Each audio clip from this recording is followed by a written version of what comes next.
You spot someone at a party, effortlessly chatting up a storm, exuding confidence like they're the star of their own movie, and then there's you, clinging to the nearest wall like it's your only friend. Please, someone, come get me off this wall already. But hey, guess what?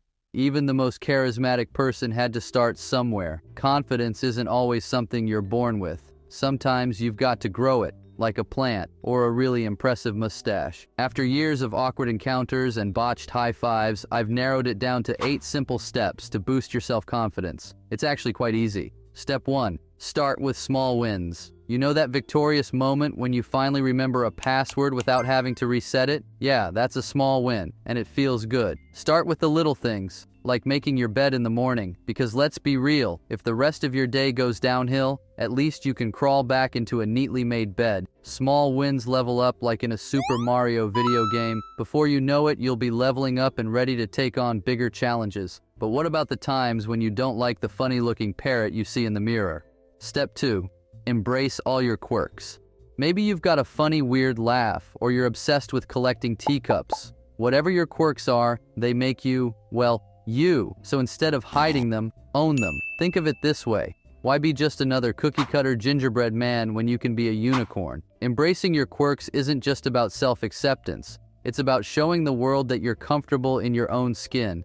And let's be honest, who wouldn't want to be a unicorn? Oh no, I've messed up big time. Step 3. Practice self-compassion. Here's the thing, messing up is a part of life. The only way to avoid mistakes is to stop doing anything at all, which isn't exactly a confidence booster. So you forgot to put sugar in the cake, and now it tastes like cardboard. Big deal. You've got 2 choices, cry over the tasteless cake or bake a new one, with sugar this time. Treat yourself like you would a friend who made a mistake, with kindness, a bit of humor, and maybe a cupcake. After all, self-compassion is like giving yourself a high five instead of a face palm. Now you've got the self-compassion down pat.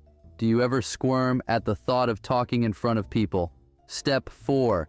Dress rehearsal until it's second nature.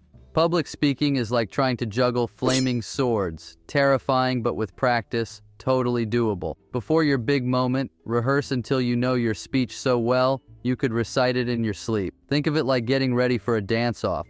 The more you practice, the less likely you are to trip over your own feet. And when you've got your routine down, guess what? You might start enjoying it. Confidence on stage or in front of a group isn't magic. It's all about preparation and practice. You got to keep it real and make it fun. But I'm scared, you may say. Step 5, step out of your comfort zone. Let's get one thing straight. You didn't click on this video to stay the same. Staying the same is like being a caterpillar who refuses to become a butterfly. Sure, it's safe, but it's also kind of boring. The unknown is scary, no doubt about it, but it's also where all the exciting stuff happens. Would you rather stay at home, eating dinner, spending the night in front of the TV, or going out for sushi with friends? You never know what you're going to get, but it's usually better than frozen lasagna. Here is another thing that you don't expect, which will help boost your self-confidence. Step 6. Celebrate all your achievements, big or small. Ever completed a task and felt like you deserved a medal?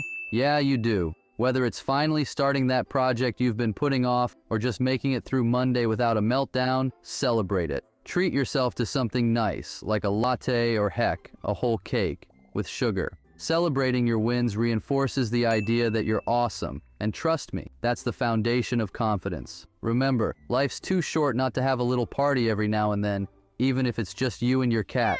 Now, some of your friends might say to you, don't do it, it won't work. What if you don't make it? Step 7. Surround yourself with positive people. If your friends are all negative Nancys, it's time to upgrade your squad. Surrounding yourself with positive, supportive people is like having your own personal cheerleading team. Positive people lift you up when you're down, remind you how awesome you are, and maybe even laugh at your bad jokes. Let's be real, who wouldn't want a team like that? And finally, when there is no one else out there cheering you on, remember this, you still have you. Step 8. Practice self-love daily. There are 2 kinds of self-love. There's the bubble bath and Netflix kind, and then there's the kick your own butt out of bed and go conquer the world kind. Both are important. Self-love means being kind to yourself, yes, but it also means challenging yourself to grow, to step out of your comfort zone, and to keep going, even when you'd rather be in bed with a bag of chips. The more you love and trust yourself, the more your confidence will shine. Let's recap. Step 1. Start with small wins. Begin by accomplishing small tasks to build momentum. These small successes add up and help build confidence over time. Step 2. Embrace all your quirks. Accept and celebrate your unique traits no matter how unusual they may seem. Embracing your quirks shows you're comfortable with who you are, which is a key element of confidence. Step 3. Practice self-compassion. When you make mistakes, be kind to yourself. Learn from the experience, forgive yourself, and move forward without dwelling on past errors. Step 4. Dress rehearsal until it's second nature. Practice and prepare thoroughly, especially for situations like public speaking. The more you rehearse, the more confident you'll feel. Step 5. Step out of your comfort zone. Push yourself to try new things and face your fears. Growth happens outside your comfort zone, and this builds confidence. Step 6. Celebrate all your achievements. Acknowledge and celebrate your successes, no matter how small. This reinforces your confidence and motivates you to tackle new challenges. Step 7. Surround yourself with positive people. Build a supportive network of positive, encouraging people. Their support will lift you up and boost your confidence. Finally, practice self-love daily. Commit to self-care and self-improvement. Love yourself enough to challenge yourself and aim for the best version of you. These steps, when practiced consistently, can help you build and maintain a strong sense of self-confidence. If you're still feeling a little wobbly, just remember, building self-confidence is a journey, not a destination. Keep practicing, keep growing, and keep celebrating those little wins. Stay tuned for our next video, where we'll unpack ways to attract your dream partner. See you then.